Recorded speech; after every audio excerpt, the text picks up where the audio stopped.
Traditionally, one can be successful in searching for gold with only a shovel and a gold pan, at least in the beginning. An appropriate amount of gravel or moraine is placed in the pan, and through the process of careful panning, the gold is separated from the mixture. Gold in gravel or moraine is often found as very small nuggets. Generally, panning for gold is used primarily as a means to locate gold-bearing soil. But because the local soil usually contains so little gold, the actual panning must be done by more effective means. It is important to also watch the surfaces of the stones, because flakes of gold often stick to them. If the bottom of the brook has stones, you have to collect the sand from the cracks between them. When panning, you turn the gold pan with a swirling, rotating motion, so that the gold, which is usually heavier than the other material, stays on the bottom of the pan. You have to be prepared for disappointment, because this kind of work requires luck, which Uriah at the moment hasn't had. Hard work is also necessary, but even with this, many prospectors have had to return home from the gold fields with empty pockets. Once a place containing gold has been found, the process of finding the gold can be speeded up by shoveling soil into a sluice with riffles. The flow of the water through the sluice is regulated so that the light stones wash over the riffles and the heavier gold remains between the riffles. Then the water running in the sluice is blocked and the trays are removed. A gold pan is used to separate the gold from the heavy soil at the bottom of the sluice. Gold, hematite, and granite stay at the bottom of the gold pan, while the lighter soil is washed over the edge. Panning in the cold water of the brook makes the hands stiff, so Nero Valmala has to consider carefully where to fill his gold pan next. In the final stage of gold panning, you have to be very careful not to let even the smallest gold grains be washed over the edge.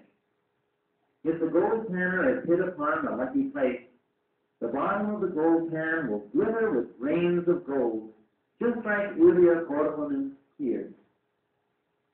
After the price of gold rose many times during the late 1970s, the number of gold prospectors increased to about 150.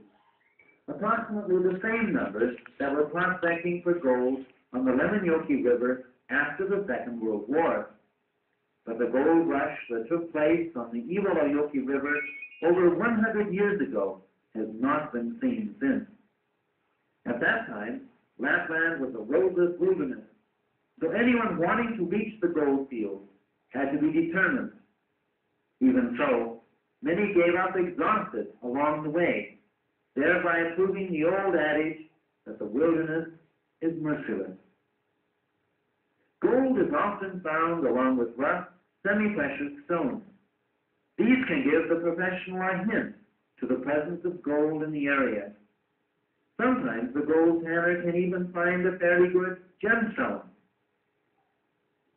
Old-time veteran gold tanners are a dying race. But for those who are still active prospectors, gold panning is more of a way of life than a profession. Uriah Korhonen, nicknamed Bear Korhonen, and Nero Valmala are among such veterans, for they have earned their living as prospectors since the post-Second World War gold rush. Like the old-time veterans, they are experts in the traditional methods of gold panning, unlike many of their colleagues who have taken up mechanical gold washing.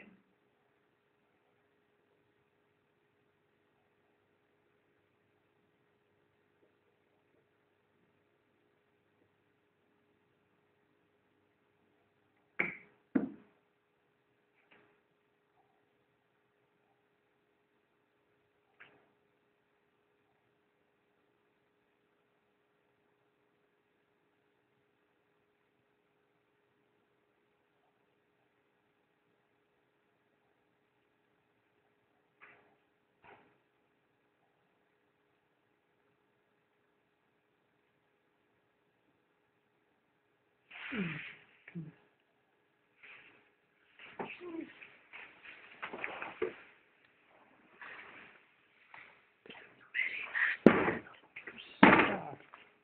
you take me outside?